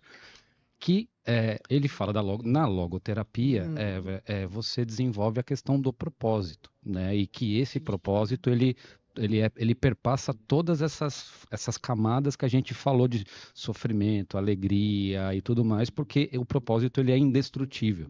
E ele fundamenta isso na experiência que ele teve nos campos de concentração. Né? Então, isso é e ele fala que a nossa sociedade, né, e ele é relativamente contemporâneo, né, vive uma crise de propósito. Né? Você vê isso mesmo, as pessoas desorientadas, não sabem mais, porque na nossa geração era o contrário, a gente tinha propósito e tentava atingir o propósito. Hoje eles têm proporcionalmente mais coisas mas não tem objetivo bem estabelecido, né? O tempo todo. É mesmo? O tempo todo. As pessoas, elas não sabem porque elas fazem o que elas fazem, porque elas pensam o que elas pensam. Isso é duro. Porque as pessoas, e a gente que está na filosofia sabe disso, as pessoas não perguntam os porquês das coisas. As pessoas, elas só vão vivendo assim, eu tenho que crescer, trabalhar, casar, ter filho. Mas por que você quer ter filho? As pessoas não sabem responder. Por que você quer casar? As pessoas não sabem responder. Então, assim, e aí é uma coisa que eu trato muito com os meus pacientes, é essa questão de você se descontaminar do mundo de fora para se conectar com o mundo de dentro. Porque, vou dar um exemplo que vai explicar isso. Semana passada eu fiquei doente, semana toda, eu e meu marido, a gente pegou uma virose. Ficamos na casa dos meus sogros, porque com 2 bebês, né? Enfim, aí chegou sábado, a gente estava bem. Aí a gente falou assim, vamos jantar? Sábado à noite? Pô, quanto tempo a gente não sai para jantar? Vamos. Fizemos uma rotina com os bebês e tal, 8h30 da noite. Falei, Gu, tô com uma preguiça. Aí ele falou, tá bom. Aí eu pensei, cara, mas sábado à noite... Eu nunca saio, eu preciso sair. Eu quase caí na tentação do mundo de fora. Aí eu falei, mas eu não quero sair. Eu quero pedir um iFood e ficar em casa, porque eu quero dormir cedo. Se eu não me conheço e se eu não me desconecto do que o mundo fala que tem que ser feito, eu vou me obrigar a sair. E vai estar infeliz. E vou estar infeliz lá. Que é o que as pessoas fazem o tempo todo. As pessoas não conseguem se conectar com a verdade delas porque elas não investigam as suas próprias verdades. Então, é aquela coisa, eu tenho que estar no Tinder porque eu tô há 4 meses sem sair com alguém. Mas, às vezes, você tá feliz há 4 meses sem sair com alguém. Você não tem que estar no Tinder. Ou, eu tô no Tinder, encontrei uma pessoa, mas, relacionamento de Tinder a gente sabe que não funciona. Por que não funciona? Eu conheço várias pessoas que né? Ou relacionamento de carnaval. Então, as pessoas, o que eu vejo é isso, elas se apegam às verdades do mundo e trazem para a vida delas. Só que o que eu sempre falo é, você quer ser igual a todo mundo? Eu não quero. E esse mundo de vida de rede social, de comparação, eu acho que isso daí também deve ter uma influência pesada, não tem? Porque as pessoas não têm a maturidade de entender que o que elas veem não é o que acontece. E muitas vezes o que elas veem não é um recorte, o que elas querem. E não é. Porque às vezes você vê uma vida, né? Por exemplo, eu olho pessoas hoje, né? Vou dar um exemplo seu. Quando eu te vejo viajando, né, fazendo as coisas, tendo tempo para fazer as coisas, uma parte minha fala, caraca. Não se iluda, é uma merda. Não, mas assim, é uma né? merda. Eu queria muito, porque tem um lado meu que gosta disso, de sentar, de ler, de estudar, de estar aqui nesse papo. Mas existia um outro lado que eu descobri que, assim, que bom que eu me tornei mãe. Só que se eu não me conheço, a hora que eu tô vendo teus stories, eu falo, puta, como eu queria estar vivendo a vida que você está exato, então. Entendeu? Então, é um cuidado que a gente tem que ter o tempo todo, porque é muito fácil, porque a hora que você vê alguém fazendo algo que você gostaria de fazer, se você não se conhece, você não consegue separar que você gostaria de fazer aquilo, mas tudo que você está vivendo também é uma escolha que você gosta e são frustrações e isso é a vida acontecendo. Cara, senão o ressentimento te infecta e você tá tempo todo, aí você vive infeliz. Você vive numa comparação que só te prejudica o tempo inteiro. Já diriam os comunistas. Filosofia do ressentimento. Filosofia do ressentimento. Podre de mimado. Olhar pro outro lado e falar, nossa, eu queria tanto aquilo, mas eu não consigo chegar lá. Aquilo é ruim. A sua vida é sempre uma merda. Porque o outro tá viajando, o outro tá comendo não sei o quê, o outro tá fazendo isso aqui. Mas, cara, você tem uma vida que às vezes que é vai bem transar, cara. Nem saco, né, meu? Pô, faz alguma coisa. Mas sabe o que eu vejo também que tem nisso? Tem uma questão das pessoas delas não pararem para pensar. Elas estão só olhando a vida dos outros. Estão olhando a vida dos outros, olhando a vida dos outros, a vida dos outros. Elas não param para pensar o que faz sentido para elas. Eu ia falar alguma coisa que eu esqueci. Não, mas é isso. Quer dizer, há sempre uma espécie de projeção na vida do outro e a pessoa não tá... ela não está entendendo nem como usufruir aquilo que ela já construiu, aquilo que ela já realizou. Lembrei. Porque assim, quando eu fico olhando a vida do outro, é uma forma de eu não olhar para a minha. Sim. Então, é esse o ponto também que eu acho. Caceta, que muitas vezes, é isso. não é? Porque se eu fico o tempo todo examinando o que está fora, é uma forma de eu não parar para examinar o que está dentro. Então, eu vejo que isso é um ciclo. Então, eu fico olhando a vida do outro, eu almejo a vida do outro, que é uma forma de eu não parar, inclusive para olhar a minha. Então, eu vivo infeliz. Caramba. Né? Então, isso é uma coisa que eu percebo muito, que quando a gente estuda filosofia, quando a gente faz terapia, quando a gente entra nesse processo de autoconhecimento, a gente começa a entender, tá, a vida do outro é bacana, é legal, mas ela é do outro, ela tem coisas que eu não tô vendo, tem questões que são minhas e que eu preciso olhar. Então, é uma forma do tempo todo, igual quando a gente senta numa roda de conversa, as pessoas querem falar de pessoas. Né? É uma forma de não falar de coisas mais apuradas. Por quê? Porque as pessoas não têm repertório para isso. E aí vem um ciclo. Né? E não acreditem em tudo que vocês veem nas redes sociais. Cara, a gente que vive também de redes sociais, moçada do céu, aquele cara que fica lá, família, Deus, não sei o que e tal, esse cara tá comendo prostituta barata na rodoviária. É impressionante. É impressionante. É impressionante. Os caras que arrotam virtude, esses caras são os mais apodrecidos na vida real. É um negócio bizarro. Os ungidos. Tô falando mentira? São esses caras que...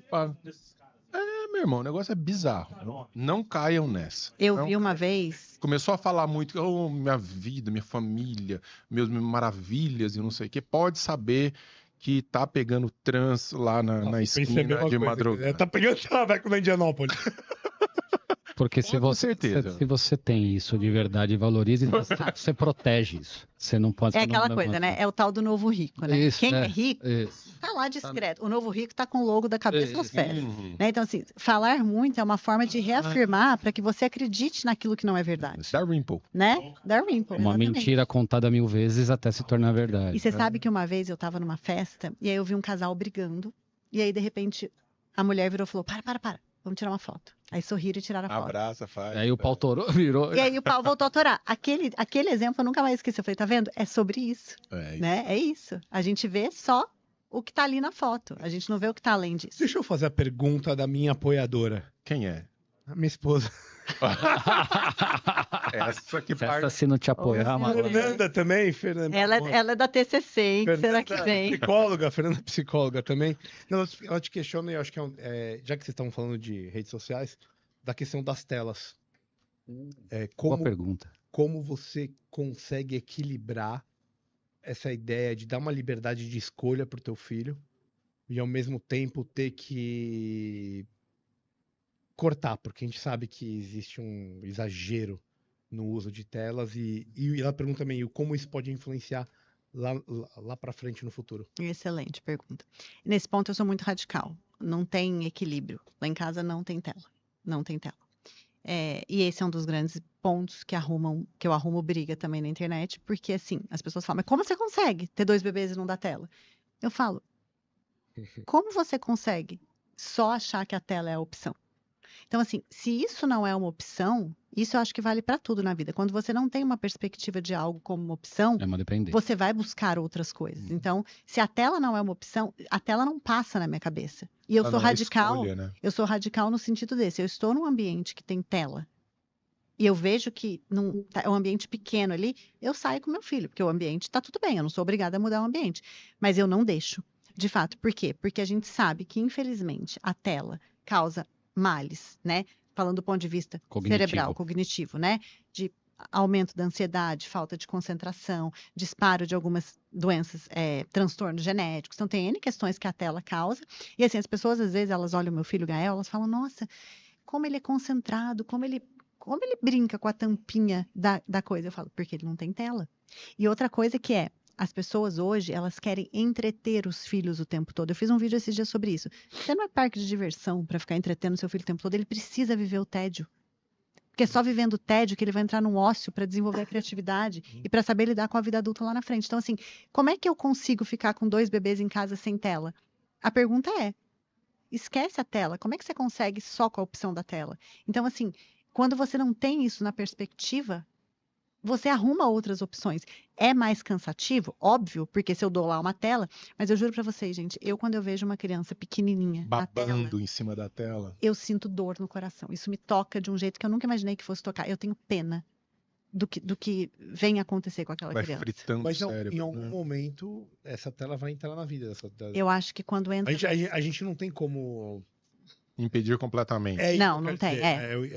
Vai ter um conflito. Vai. Em algum momento isso vai acontecer, né? Vai. Você pode restringir, acho que principalmente nessas idades mais... primordiais, né? Primordiais, formação cognitiva, os primeiros 4, 5 anos de vida. Mas depois, em algum momento, isso vai não tem como. Ela vai introduzindo aos poucos. Tempo de exposição. Mas aí eu acho que entra uma coisa que vale para a vida.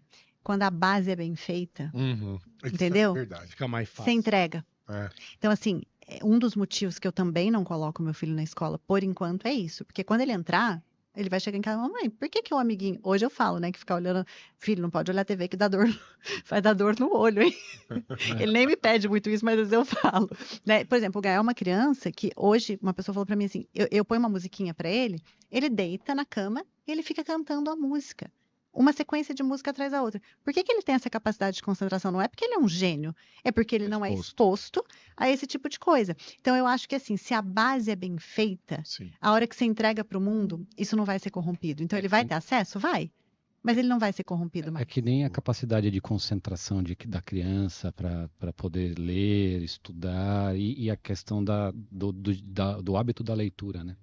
Se você não adianta, como é que eu faço para o meu filho ler e tal? Poxa, seu filho, ele te vê com o livro na mão, né? Então... E eu acho que vale para a psique, é o que vale para o corpo, cara. Assim, o patrimônio físico que você adquire fazendo esporte desde cedo, mesmo que depois você pare por um longo tempo, quer dizer, a memória muscular, a memória celular, tá tudo muito presente ali. Eu acho que isso vale para as coisas do cérebro. E para a música também, né? A exposição de música. A exposição à música é o tal do Paul Dials, né? Como é que é? Paul Dials. O homem sério, o homem... É bem formado, né? E essa questão da leitura, né? Tem até aquele livro, aquele Cérebro no Mundo Digital, né? Que mostra pesquisas ali falando justamente que a leitura não é uma área inata do cérebro, diferente da linguagem. A leitura foi sendo desenvolvida, né? A partir do momento que as pessoas lá atrás, na caverna, começaram, né, a sair da caverna, ser expostas. Os gregos nem gostavam de ler. Porque não é Os gregos tinham escravos para fazer a leitura.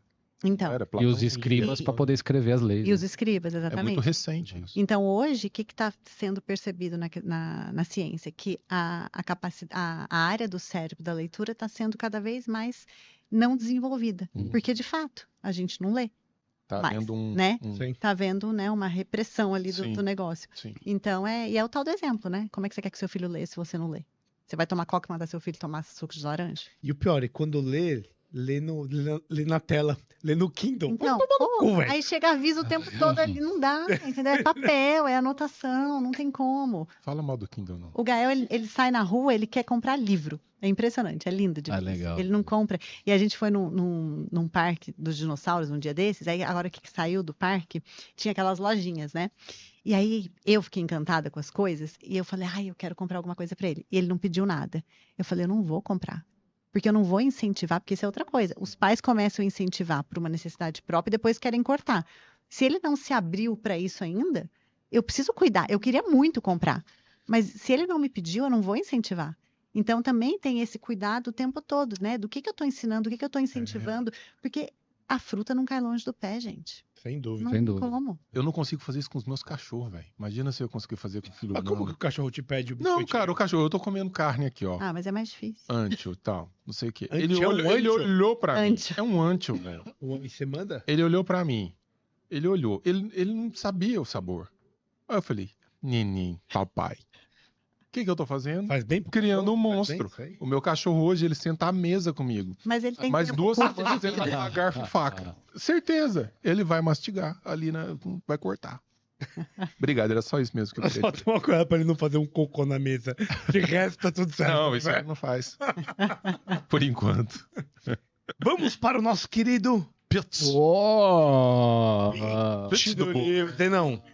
Explica para convidado e para quem não ouve Beyond the Cave, esses atrasados que não ouvem, o que é o pitch do livro, e aí o Caio vai apresentar os livros, por favor. O pitch do livro consiste basicamente em você... Hoje o negócio, hein? Tá, cara. Olha, eu vou te falar. Eu quero todos. Aí, ó. Eu quero Todds. Quero Todds os livres. Todds. Tem você olha pro livro, olha pra cara do livro, olha pra cara dos meliantes e diga... Esse livro tal meliante trouxe. Ou você veja o autor também, tem uma outra possibilidade. Mas você pode ser enganada. Vamos lá. Então você faz um chute, como diz o Caieira, no melhor espírito... Mãe de Ná. Você adivinha. Depois a gente fala sobre o livro, e aí você... como é que é? Tem que se conectar. Qual que é o pitch do livro? Me conta. Tem que se conectar aqui com o nosso papo, né? Sentir aqui qual que foi o que cada um trouxe aqui para, né? Pensando nesse episódio de hoje. É isso aí. E aí vamos ver quem vai ganhar o pitch. Vamos vai levar para casa quem não. Aí a segunda fase a gente vai apresentar, vai fazer o pitch para você vai levar para casa o que você escolheu. Né? Mas ninguém me ouviu. É que você explicou muito mal. Ainda bem que você escreve melhor, velho. Porque... Eu já tinha explicado claramente. Com a devida vênia. Então, por favor. Vai tomar no cu, meu anjo. Né? Vai tomar no cu.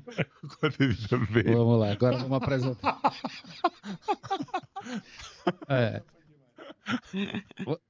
Introdução a Aristóteles, um dos maiores cérebros que já pisou nessa terrinha.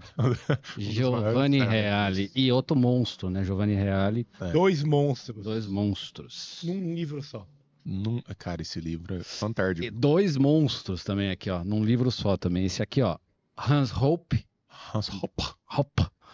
E a insustentável defesa do Estado. Que coisa linda. Breves lições. Denis Garcia Xavier, uma salva de palmas. Viva! Arrombado. E já tinha esse? Esse não. Já tinha. Vai escolher o teu? Arthur Schopenhauer. Tá Sabedoria da vida. Schopenhauer. Quem trouxe... Grande criador do Chopp. Exatamente. Criou o Chopp. Tá confuso, hein? Tem dicas que são óbvias e que não deve ser tão óbvio assim, hein? Aqui... Mas eu acho que Giovanni Reale é o Denis. Acertei? Calma, não é assim que funciona, não. Tá. Eu acho que... agora vai ser chutômetro. Eu acho que a insustentável defesa do Estado é sua. Do Regis ou do Caio? Opa! É meio revoltado mesmo, mas tá certo. E Schopenhauer eu acho que é do Caio. Pode falar uma coisa engraçada, né, Denão? Você viu que os 2 episódios... Os 2 episódios foi a mesma coisa, né, velho? Os 2... É porque as pessoas nunca vão imaginar que eu vou ser egoísta a ponto de trazer o seu livro. O cara não vai ser canalha nesse grau. Mas, fala de Giovanni Reale pra caramba. Também tava óbvio, né? Giovanni Reale. Amo. E aí, Acertei um, pelo menos. Tá ótimo, tá excelente. Possível. Não dá pra pedir mais. Quem vai trazer o próprio? Quem é arrombado nesse grau? Que não, né? Por mais que você defenda o egoísmo racional, ainda tem uma, né? É a esperança de bom senso. Então, 1 minuto. Vai, Caio. Caião. Vamos lá, cara. Arthur Schopenhauer, um dos grandes, né? Influenciou vários pensadores modernos. Nietzsche, talvez um dos mais notórios, né? Confessadamente discípulo de Schopenhauer, né? O que atrai no Schopenhauer é a realidade da vida, um pouco que a gente falou, o seu ceticismo, a sua forma de comportamento e a sua filosofia. Esse livro, especificamente, é uma coletânea de aforismos. Então, são 53 aforismos que ele fala de que como você faz para adquirir a sabedoria. E ele, como um filósofo, acredita que a vida boa é a vida de sabedoria. Então ele comenta os 53 aforismos no melhor estilo dialético, né? E perseguindo o que seria uma vida boa ou uma vida sábia. Esse é o meu pitch. Muito bom. Muito bom. Esse livro aqui, posso ir, Rajão? Lógico, meu velho. Você que Esse manda livro aqui, Fê, você já sabe, você conhece a coleção Breves Lições, inclusive já fica convidada para escrever para os próximos livros também da coleção. É um conjunto de ensaios acompanhado de uma biografia tratando de temas essenciais para o autor. O Hans Hoppe, que está vivo também, assim como o Thomas Sowell, né? A gente fala de pensadores mortos, geralmente não, ele está vivo, está por aí. E esse cara, quando você lê Hoppe e se diz defensor da liberdade... Queremos você aqui, Hoppe. Hans Hoppe. Cola Venha. Eu quando fui ler Hoppe assim as primeiras vezes, eu falei, meu Deus, eu sou um agente do Estado soviético. Assim, eu falei, cara, ele é bem radical na defesa da liberdade. Enfim, eu acho que é um livro muito interessante de introdução ao pensamento dele, e ele é extremamente racional, lógico, trabalha com silogismos, assim, do ponto de vista da defesa da liberdade, coisa muito interessante, coisa fina. O Denão, animal. Coisa fina é ótimo. Da série Breves Lições, esse livro é o mais diferentão de todos, assim. Ele não sei, foi na produção. Qual que é a diferença? Porque... O que diferentão você fala na... Não, cara, Acho que o conteúdo na mesmo, né? concepção? Mas não, acho que o rolê é diferente, o né? rolê é o Hayek, o Sowell, Sim. a Ayn Rand e o Hoppe. Eu achei o Hoppe... Agora veio Rothbard. Vai vir? Vem Rothbard. Vai vir mesmo? Vem, a gente está preparando já. Na verdade, eu sentei em cima dessa edição, ridiculamente, porque outros projetos apareceram, mas vem o Rothbard, vem o Scruton. Eu achei esse livro, eu achei um livro fácil de ler, porque o Hoppe não é um cara simples de... É muito... Mesmo? Mas todos do Breve Lições têm essa característica, né? Eu acho. Só que tem uns que tem umas pegadas de vez em quando dão uma apertada. Eu acho que... Porque, eu não li ainda. O Hoppe não é um cara simples, velho. Ele é bem polêmico, sabe? Muito. E se deixa o cara sozinho, ele começa a pensar com os próprios miolos e vai concluir coisas que não é difícil, porque é um autor que não dá pra você ler sem um amparo introdutório, cara. Acho que você escrever sobre o Hoppe, entendeu? Não é fácil. Não é. Tá todo mundo fazendo pitch desse livro, não é fácil, né? entender. Eu acho de verdade que esse livro aqui, esse aqui especificamente, ainda não recebeu a atenção que ele merece. De verdade. Sem nenhuma falsa modéstia. Tanto que de todos, esse é o único que eu o que se fala menos. Mas eu acho que ele deveria...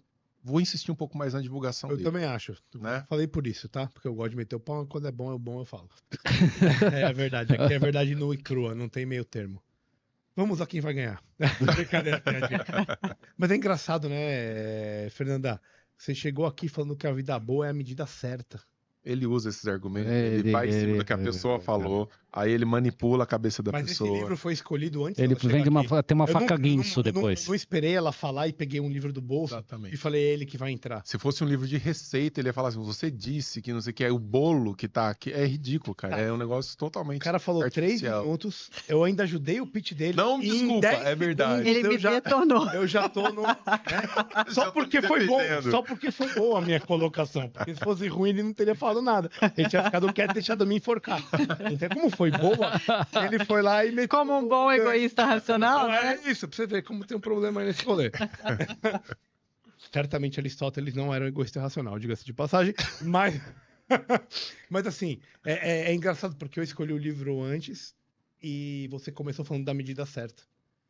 E Aristóteles, não preciso falar para você quem é Aristóteles, você sabe muito bem. Mas a ética aristotélica, para mim, é a melhor construção ética que já se passou. Você pode falar da ética kantiana, do utilitarismo, mas a aristotélica, para mim, é a verdade. E é engraçado porque ela é uma verdade que ela chega até certo ponto a ser divina. E a gente falou aqui também do quanto você, em certo ponto, se deslocou de uma ideia religiosa por N outras coisas. Por isso que eu acho que esse livro, que sem nem saber do que a gente ia falar, representa demais o que aconteceu aqui hoje. E é por isso que eu trago o Giovanni Reale para você. Conversinha, né? Foi bom? Foi bom. Pareceu um professor de catequese. Foi bom, time? Querida Fernanda, qual dos livros você vai levar para casa? Eu vou levar o seu. Nunca ganha, quando ganha, faz esse... Cara, é uma coisa insuportável. PV. Também agora eu vou rasgar isso aqui e vou pegar a bosta de cachorro. 100% hoje? 100% hoje, garotinho? Garoto! Não, eu vou levar o seu, porque além, né, do teu pitch ter sido realmente alinhado, eu estou exatamente na Sociedade da Lanterna estudando a metafísica de Aristóteles. Que legal. Né, depois de 2 filhos, eu consegui chegar na metafísica de Aristóteles. Demorou um pouco. Que é linda, então, assim, né? É linda. É coisa linda. Não. É coisa maravilhosa. Juro, eu só fico assim te ouvindo, eu falo, cara, isso é lindo, é incrível. maravilhoso. É incrível. Então, mas aí você tá falando de mim, o Aristóteles... não, pode ser. Eu vou te dar esse melhor acabar o podcast, que depois dessa é melhor desligar tudo. Não, tá justo, ele merece. O livro dele é foda e eu fiz questão de falar. Obrigada. Cara, Fê, sensacional, principalmente pela escolha. Brincadeira. Mas muito obrigado. Muito obrigado por ter vindo conversar com a gente.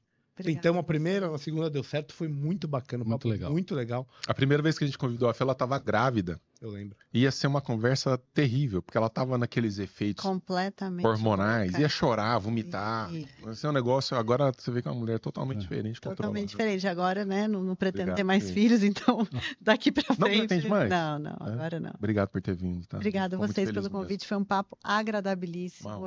Depois de ter 2 filhos e ficar tanto em casa, de fato, eu escolho os lugares que eu saio, é uma delícia poder conversar sobre essas coisas altas da vida, então eu agradeço muito pelo convite. Muito obrigada. Deixa suas redes pra galera. É isso aí, fala aí pra nós. Pra todo mundo saber e divulgar aí seu trabalho, que é muito legal. Tá, joia. Obrigada. O meu Instagram é psi.fernandacruz, né? E eu tenho a comunidade A Vida Acontecendo, que é um curso.